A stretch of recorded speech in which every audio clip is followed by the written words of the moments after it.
There's an old part of Blackridge, a city tucked deep in the northeastern United States, that doesn't appear on modern tourist maps. If you search online, you won't find photos tagged there. If you ask longtime residents, they'll hesitate before answering, and if they do speak, they'll lower their voices. They call it Blackridge Hollow. The legend goes back to 1893. Blackridge was booming back then. Steel mills, railroads, immigrants chasing promise. At the heart of the city stood the Grand Ashford Building, a 10-story brick structure that was considered a marvel of its time. It had iron-framed windows, a clock tower that chimed every hour, and gas lights that made it glow like a lantern against the dark. The building's owner was a wealthy industrialist named Edmund Ashford. He was known as a generous employer in public, but in private, workers whispered different stories. According to city archives, on October 17, 1893, the Ashford Building suffered a sudden collapse. Official reports blamed a structural flaw combined with heavy rainfall. 43 workers were inside during the night shift. Only 5 bodies were recovered. The rest were never found. The strange part? The basement level had no exit tunnels, no subcellars, no sinkholes recorded. It was as if the missing workers had simply vanished. For decades, the ruins sat untouched. Then, in 1921, the city cleared the rubble and paved over the land, turning it into a small public square. But locals knew something was wrong. Dogs refused to walk across the center of the square. Streetlights flickered only there. And every year, on October 17th at exactly 11:43 p.m., the minute the building fell, residents claimed they heard a distant, echoing bell. Not from any church, but from beneath the ground. I didn't believe any of this when I moved to Blackridge last year. I'm a freelance videographer. Urban legends are good content. That's how I first heard about Blackridge Hollow. An elderly man named Thomas Grady told me about it while I was filming B-roll downtown. "You want a real story?" he said. "Go stand in Hollow Square at 11:43 p.m. on the 17th. So I did. October air in Blackridge cuts through jackets like paper. The square was quiet, framed by brick townhouses and a closed bakery on the corner. A bronze plaque in the pavement marked the site of the Ashford Building collapse. It didn't mention the missing bodies. I set up my tripod. 11:41 p.m. The wind picked up. 11:42 p.m. My camera battery dropped from 78% to 12% in seconds. Then, at 11:43 p.m., the temperature seemed to plunge. My breath turned to fog, and somewhere, deep, impossibly deep, I heard it. A bell. One single chime. It wasn't loud. It wasn't dramatic. It was distant. Like it was ringing from under layers of earth and brick and time itself. The ground beneath my feet trembled. Not violently, just enough to make the tripod rattle. And then I heard something else. Footsteps. Not around me. Below me. Dozens of them. Shuffling. Dragging. Moving in unison. My camera shut off completely. The streetlights lining the square flickered. And for a split second, the pavement beneath me wasn't pavement at all. It was glass. And below that glass, I saw them. Figures in soot-stained shirts. Men with hollow faces and coal-black eyes. Pressed shoulder to shoulder in a vast underground chamber that should not have existed. They weren't digging. They weren't trapped. They were waiting. One of them looked up, straight at me. The streetlight snapped back on. The pavement was solid again. The sounds vanished. It was 11:44 p.m. I went home shaken, but convinced I'd experienced some kind of mass hallucination, fueled by suggestion and cold air. Until the dream started. Every night at 11:43 p.m., I'd wake up to the sound of a bell. My bedroom walls would feel thinner, as if something on the other side was breathing. In my dreams, I stood in the Ashford Building, not ruined, but intact. The gas lights flickered overhead. The workers stood silently in rows. And at the center of the room stood Edmund Ashford. He wasn't burned or crushed. He wasn't a corpse. He looked pleased. "You see them," he said to me in the dream. "Good. Then you can join them." Behind him, The floor cracked open like a mouth. The workers didn't scream. They stepped forward willingly, one by one. I started researching. City records from 1893 were incomplete, but I found something odd. A newspaper clipping mentioning rumors that Ashford had been experimenting with foundation expansion methods to build an underground storage level beneath the building. No permits, no official documentation, just whispers.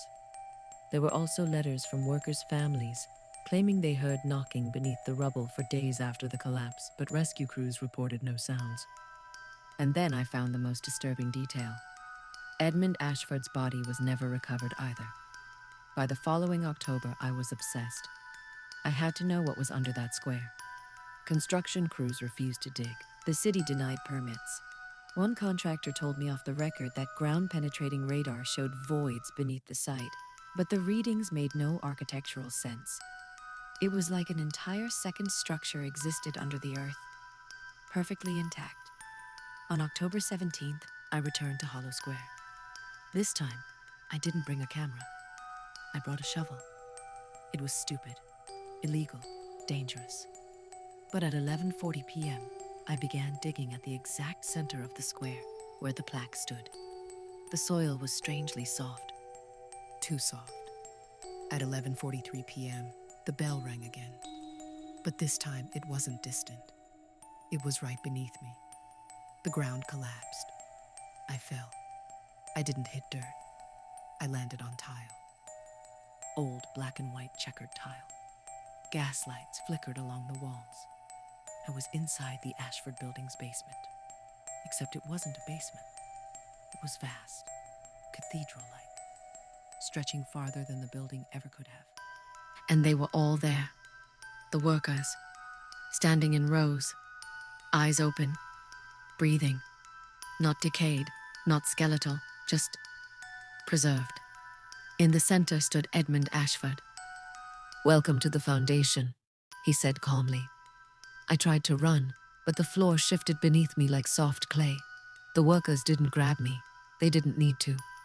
The walls began to close in, not physically but perceptually. The ceiling felt lower, the air thicker. "You see," Ashford continued, "a building requires sacrifice. To stand forever, something must hold it up." The workers stepped closer together. Their bodies began to blur, merging into the pillars that supported the ceiling. They weren't trapped. They were the foundation. Ashford looked at me. "And every century," he said, "we must reinforce." The bell rang again. I felt hands, not grabbing, but steadying me, positioning me. My feet sank into the tile like wet cement. I screamed, but the sound didn't echo. It absorbed. Ashford smiled. "Blackridge stands because we stand." The gaslights flared. The square above us shimmered into view like a reflection. I could see modern Blackridge, cars passing, people walking their dogs, unaware. The workers' faces turned toward the surface, waiting. The next morning, city maintenance crews found a small sinkhole in Hollow Square. No body, no shovel, just a faint circular indentation in the pavement, like something had settled deeper below. Every October 17th, residents still hear the bell at 11:43 p.m. But recently, some say there's a new sound afterward. A single human scream. Brief, then silence.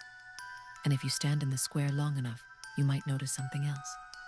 The bronze plaque listing the victims of 1893. It now includes one more name, Caleb Morrow. No one remembers when it was added, but it's there. And beneath the city of Blackridge, far below the pavement and pipes and subway lines, the foundation is stronger than ever. Because the hollow always needs more.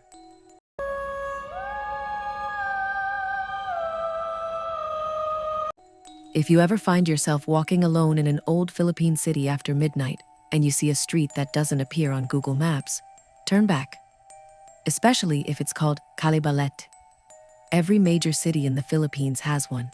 An old road lined with towering balete trees, their roots thick as serpents, their branches clawing at power lines. In Manila, Quezon City, Cebu, People whisper about streets where jeepney drivers refuse to pass after 12 a.m. This story happened in Quezon City, long before the new condos and cafes rose around it. Back in 1978, the area behind what is now Quezon Memorial Circle was quieter. Fewer streetlights, more empty lots, and one particular road locals avoided, Calle Balete. It didn't have an official marker, but everyone knew where it was. My name is Marlon Cruz. I grew up hearing the stories from my Lola. She said Calle Balete was older than the city itself, older than the Americans, older than the Spanish.